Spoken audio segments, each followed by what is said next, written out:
ایسا وقت جو ہے عرفات میں رکنے کے بعد میں، آرام کرنے کے بعد میں، عبادتوں میں لگنے کے بعد میں، اب آگے کا کیا پروسیس رہے گا؟ دیکھیے جہاں تک ناظرین عرفات کا سوال ہے، یہاں عبادتیں اور عبادتیں، اللہ کو منانا اور منانا۔ آج آپ اتنی عبادتیں کریں کہ اللہ آپ سے راضی ہو ہی جائے، اور جب آپ یہاں سے لوٹے تو یہ سوچ کر لوٹے کہ آپ تمام گناہوں سے پاک ہو گئے ہیں۔ اگر کوئی حاجی یہ سوچتا ہے، تو اگر کوئی حاجی صاحب یہ سوچتے ہوں کہ میں ابھی بھی گناہ گار ہوں لوٹتے وقت سے، مطلب عرفات سے جب آپ حاجی لوٹے اور یہ سوچے کہ میں گناہ گار ہوں ابھی بھی، تو وہ گناہ گار ہے۔ کیوں؟ کیونکہ وہ اللہ کی رحمت سے مایوس ہے۔ اس لیے جب بھی کوئی حاجی عرفات سے لوٹتا ہے تو اس کو یہ پوری طریقے سے یقین ہونا چاہیے کہ اللہ تعالیٰ مجھ سے راضی ہوا، میں میرے کو گناہوں کو بخش دیا، کیونکہ اللہ تعالیٰ غفور الرحیم ہے۔ بے شک بے شک۔ دوسرے ایک بات اور میں ایڈ کرتا چلوں کہ کئی حاجی صاحبان جبل رحمت پر چڑھنے کی کوشش کرتے ہیں، اور بڑے بزرگ حاجی صاحبہ ہیں، ان لوگوں نے تو جانا ہی نہیں چاہیے، جو عمر رسیدہ ہے بالکل نہیں جانا چاہیے۔ اور آپ کو جبل رحمت پر جانے کا اتنا ہی ذوق اور شوق ہے، تو جب زیارات پہ اپن لوگ جاتے ہیں تو زیارت پہ اس وقت میں آپ لے جا کے تسلی سے، آپ جب رش کم ہوتا ہے جبل رحمت پہ جا کے آ سکتے ہیں۔ اور خصوصی حج کے دن میں تو آپ کو یہ کہوں گا کہ جبل رحمت پر جانے کی زیادہ کوشش نہ کریں، ہاں بھلے ہی آپ کا خیمہ قریب بھی ہو، تو اپنا آج کا مقصد ہے عبادتیں کرنا،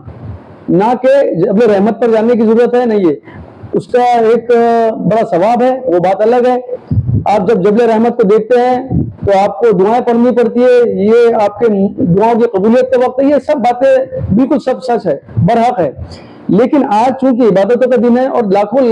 حاجی وہاں پر آلریڈی جمع ہیں، اور اس رش میں اگر آپ اور اوپر نیچے جائیں گے اور کہیں پیر وغیرہ سلپ ہو گیا اور گر پڑ گئے تو ایک پریشانی آپ کو لاحق ہو جائیں گی۔ اس لیے آج کے دن کم سے کم جبل رحمت پر ہو گیا یا پھر مسجد نمرہ میں اگر آپ کو مشکل ہے تو بالکل نہ جائیں۔ جی اچھا، بہت بہت شکریہ صاحب۔ اب جیسے آپ نے بتایا اس کے بعد میں اب جیسے عرفات سے آگے کا جو جانے کا جو پروسیجر ہے اس کو روشن کریں۔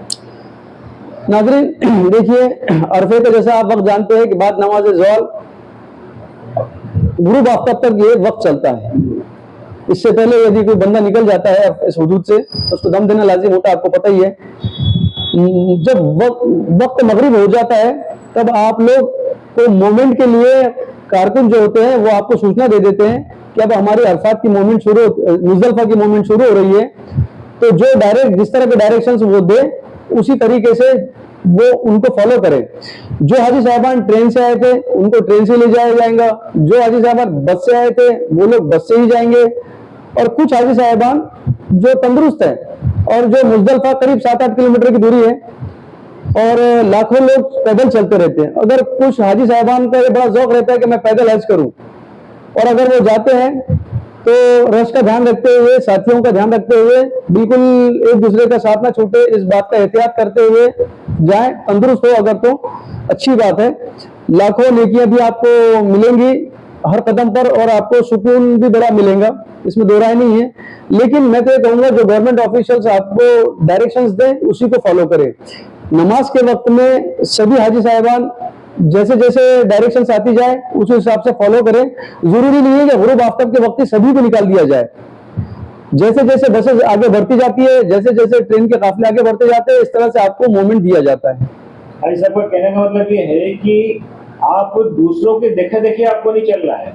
آپ کو آپ کے جو معلم آپ کے جو ساتھ ہیں، جو آپ کے ساتھ میں جو دوسرے جو کارکن ہیں ان کے، وہ آپ کو باقاعدہ بتائیں گے کہ کب آپ کو کون سا اسٹیپ لینا ہے۔ پتہ لگا کہ جو ہے اگلے 3 خیمے بعد میں جو لوگوں کا جانے کا ٹائم ہے اور آپ ان کے ساتھ ساتھ آپ نے بھی بیگ اٹھا کے چلیے، وہ اپنے کو نہیں کرتا ہے۔ آپ کو جب تک کہ آپ کے معلم، جب تک کہ آپ کے وہاں کے ذمہ دار حضرات چلنے کے لیے نہیں کہیں، دوسرے کاموں کے لیے نہیں کہیں، وہاں بہت احتیاط رکھنا ہے آپ کو اس چیز کا، اور انہی کی باتوں کو اور انہی کے انسٹرکشنز کو آپ کو فالو کرنا ہے۔ بس